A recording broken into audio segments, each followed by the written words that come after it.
నమస్తే అండి అందరికీ. అందరూ బాగుండాలి. అందరిలో మనము ఉండాలి. మన అందరిపైన శ్రీ రాధాకృష్ణుల వారి ప్రేమ, అనుగ్రహం, దీవెనలు ఉండాలని మనస్ఫూర్తిగా కోరుకుంటున్నానండి.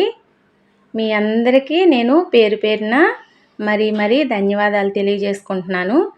మన ఛానల్‌కి కొత్తగా వచ్చి ఎవరైనా చూస్తున్నట్లయితే సబ్స్క్రైబ్ చేయండి, లైక్ చేయండి, షేర్ చేయండి. మీ అభిప్రాయాన్ని కామెంట్లో రాయండి.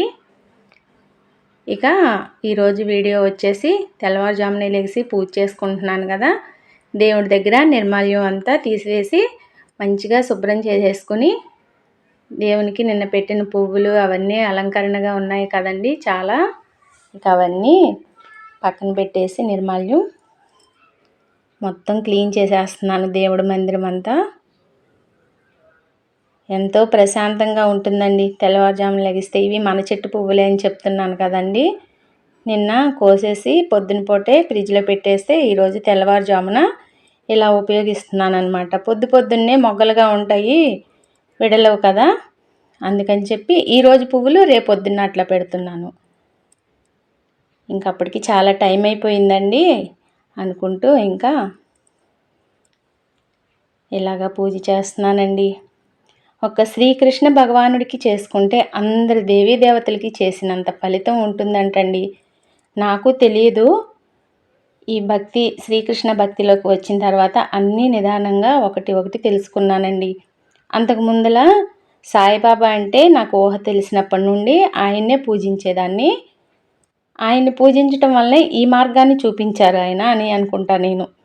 నన్ను శ్రీకృష్ణుడి దగ్గరికి ప్రమోట్ చేశారేమో అనిపిస్తుంది. ఇంకా అందుకని చెప్పి దేవీ దేవతలందరినీ పూజించుకున్నంత ఫలితం ఉంటుంది అని చెప్తున్నారు కదా. అందుకని చెప్పి ఇంకా రాధాకృష్ణుల్నే నేను పూజించుకుంటానండి మనస్ఫూర్తిగా. ఇంకా అందరు దేవీ దేవతలకి దక్కుతుంది కదా మనం పూజ చేసినందంతా ఫలితం. అందుకని ఒక దేవీ దేవతలకి పూజ చేస్తే శ్రీకృష్ణుల వారికి దక్కదు కదా ఆ ఫలితం అని చెప్పి నేను ఇలా నిర్ణయం తీసుకుని ఈ భక్తి భావనలో రావటానికి నేను సిద్ధపడ్డాను. చాలా బాగుంటుందండి హరే కృష్ణ మంత్రం చేసుకుంటే. చాలా అంటే చాలా బాగుంటుందండి నా మనసుకి. అందుకే మన వాళ్ళందరికీ చెప్తున్నాను, మనకి వీలైనప్పుడు ఒక్క చిన్న దీపం వెలిగించండి దేవుని ముందర. చాలు, మనసు ప్రశాంతంగా ఉంటుందండి. ఇంట్లో ఎంతో మంచిగా ఉంటుంది. ఇక హరే కృష్ణ మంత్రం జపిస్తున్నాము. ఇదిగోండి టైం వచ్చేసి 5:05 వస్తుందండి. అదే చూపిస్తున్నాను మీకు.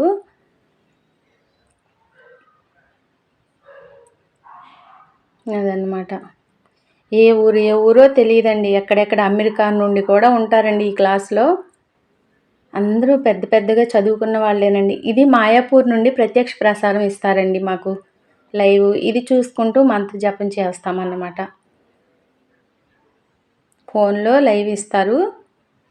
చాలా అంటే చాలా బాగుంటుందండి. నమం ఓం విష్ణు పాదాయ కృష్ణ ప్రేష్ఠాయ భూతలే శ్రీమతే భక్తి వేదాంత స్వామినికి నామినే నమస్తే సారస్వతే దేవే గౌరవాణి ప్రచారిణే నిర్విశేష శూన్యవాది పాశ్చాత్య దేశతారిణే.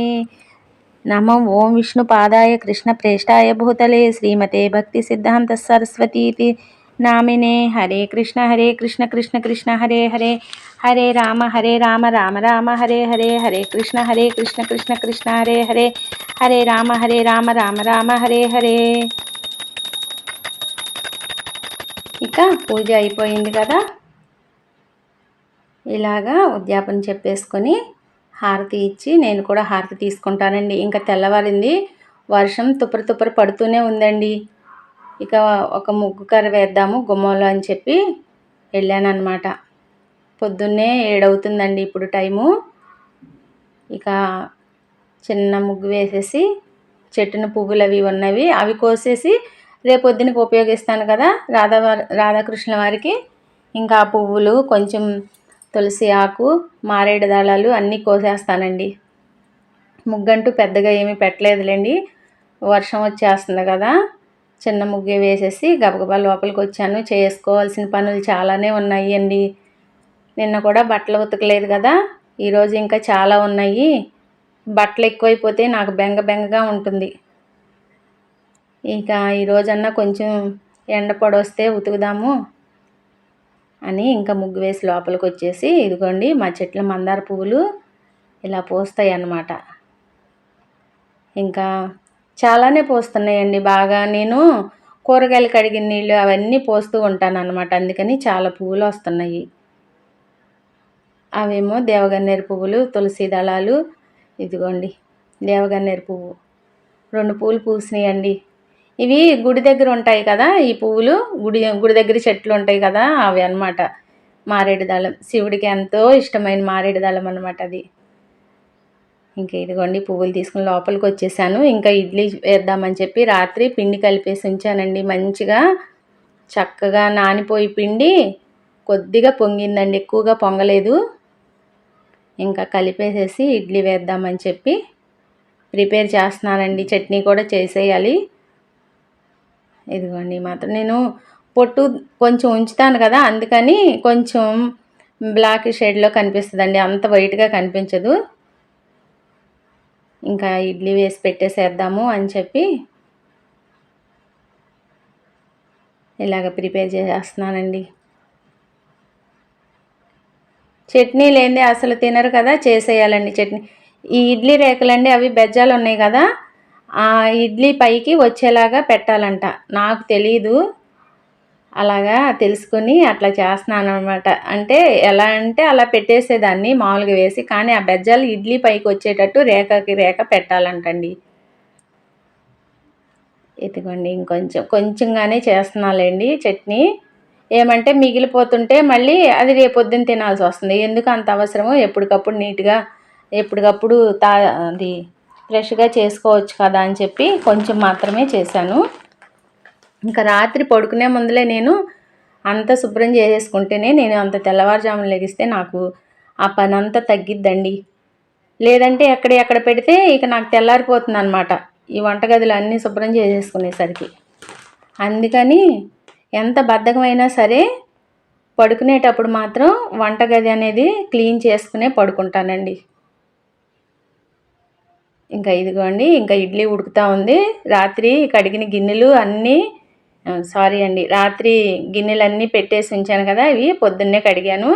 ఈ గిన్నెలన్నీ సర్దుకుంటున్నాను అనమాట, ఆరిపోయినాయి అని చెప్పి. ఇవన్నీ సర్దుకుంటే ఇరుకిరుకు లేకుండా ఉంటుంది కదా, నాకు అవసరానికి ఎక్కడ ఏముంటాయో తెలియదు, మళ్ళీ ఆ బుట్టలో ఉంటాయని ఎప్పుడప్పుడు ఇలాగ సర్దేసేసుకుంటాను.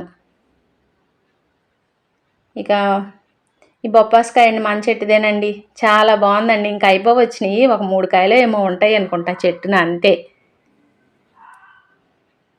కొంచెం పండిపోయే వరకే ఉంచాము. భలే బాగుందండి, తీయగా, చాలా అంటే చాలా బాగుంది.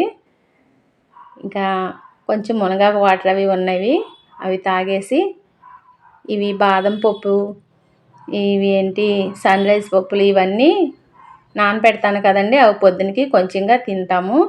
ఇక ఇంతలో బట్టలు ఉన్నాయని చెప్పాను కదా, టిఫిన్ అది తినేసేసానులేండి.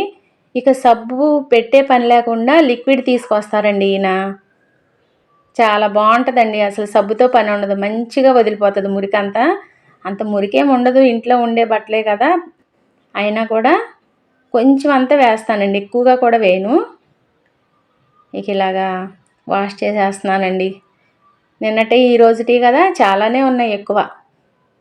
మళ్ళీ దానికి తగ్గట్టు పాత బట్టలు, చేతి కింద నాకు పాత బట్టలు ఎక్కువ యూజ్ చేస్తానండి వంటగదిలో, ఏంటో నాకు తెలీదు. అది తొడవ ఇది తొడవ ఎక్కువగానే ఉంటాయి. ఇక ఈ బట్టలన్నీ ఉతికి పైకి తీసుకెళ్ళి ఆరేయాలి.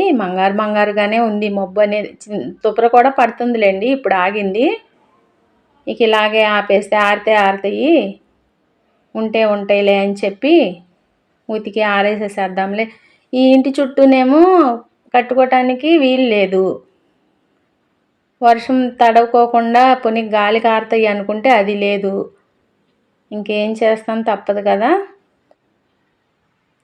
ఇంకా 2-3 సార్లు 3 సార్లు కాదులేండి, 2 సార్లుగా నేను నీళ్ళు తీసేస్తాను. శుభ్రంగా నీళ్ళు తీసేసి ఇంకా పైకి తీసుకెళ్ళి ఆరేసిన తర్వాత గిన్నెలన్నీ ఉన్నాయండి, టిఫిన్ చేసిన గిన్నెలు ఇవి. ఇక గిన్నెలన్నీ కడగాలి. స్కిప్ చేయకుండా చూడండి, ఎక్కడ స్కిప్ చేయకుండా చూడండి ఛానల్ని, వీడియోని. ఎంత పనైనా చేసుకుంటానండి నేను. అసలు ఆ పనికి నాకు అలుపు అనేది ఎప్పుడో కానీ వస్తుంది, కానీ పని అంటే చాలా ప్రేమగా ఇష్టంతో చేస్తానన్నమాట. అందుకని నేను ఈ బట్టలు ఉతుక్కోవటానికి కారణం ఏమంటే, మిషన్ వచ్చిన కాడి నుంచి ఇంకా బద్ధకం పెరిగిపోతుందేమో, పని చేయలేనేమో ముందు ముందు ముసలిదాన్ని అయిపోయినప్పుడు, అప్పుడు పూర్తిగా ముసలమ్మ అయ్యే వరకు ఒకవేళ ఉంటే అప్పుడు కొనుక్కుందాంలే, ఇప్పటి నుంచి ఎందుకులే అని ఆలోచనలో ఉన్నా అన్నమాట. కానీ అప్పుడప్పుడు అనిపిస్తుందండి, మిషన్ ఉంటే బాగుండు, ఇన్ని బట్టలు ఉతకలేకపోతున్నాను అని. ఎప్పుడంటే కొంచెం బెడ్షీట్స్, బొంతలు అలా ఉన్నప్పుడు అలా అనిపిస్తుంది అన్నమాట మనసుకి. మిషను కొంటానంటే వద్దని నేనే ఆపుకున్నాను, కొనిచ్చుకున్నా పోయేది. ఇప్పుడైనా కావాలంటే తీసుకొచ్చేస్తారు, కానీ నేనే ఎందుకులే అని ఊరుకుంటున్నాను. అవకాశం ఉంది కదా ఉతుక్కోవడానికి. ఇలా చేసుకుంటే కొంచెం ఆరోగ్యం కూడా ఉంటుంది.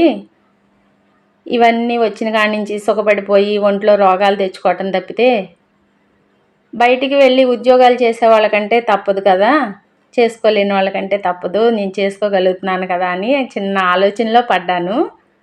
చూద్దాం.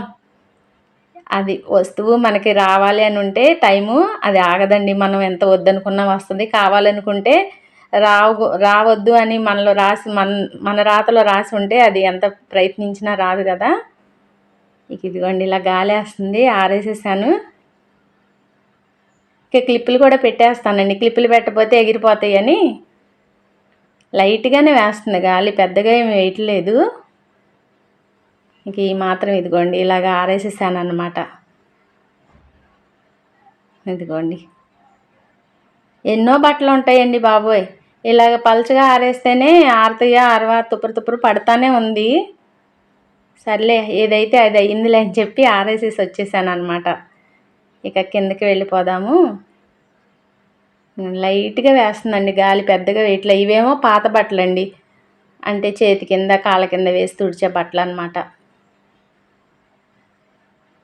అట్లాగా అదిగోండి లైట్గా వేస్తుంది గాలి. బులుగంటూ ఏమీ పెట్టలేదులేండి, ఎండలేదు కదా, ఎందుకులే ఎండ వచ్చిన రోజున పెడదాంలే అని బులుగు అట్లా ఏమీ వేయలేదు.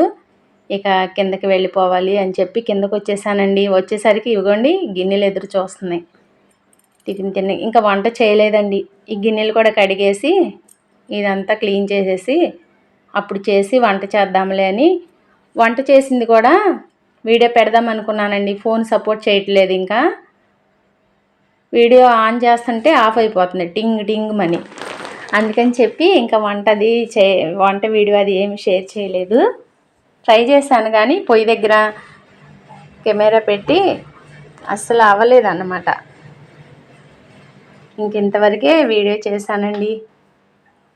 ఇదిగోండి ఇంకా అన్నీ కడిగేసేసి పక్కన పెట్టేసేసి ఇదంతా శుభ్రం చేసేస్తున్నాను కదా, లేదంటే చెప్పాను కదా ఈగలు వచ్చేస్తాయి. ఇంట్లోకి వచ్చానండి, దీపారాధన ఇంకా ఉంది, టైం 12 అయ్యింది. క్యాప్సికము టమాటా వండుదామని చెప్పి పక్కన పెట్టాను. కొంచెంగా పప్పు కూడా చేయాలండి. ఉంటానండి, సబ్స్క్రైబ్ చేయండి. ఇదే ఈరోజు వీడియో.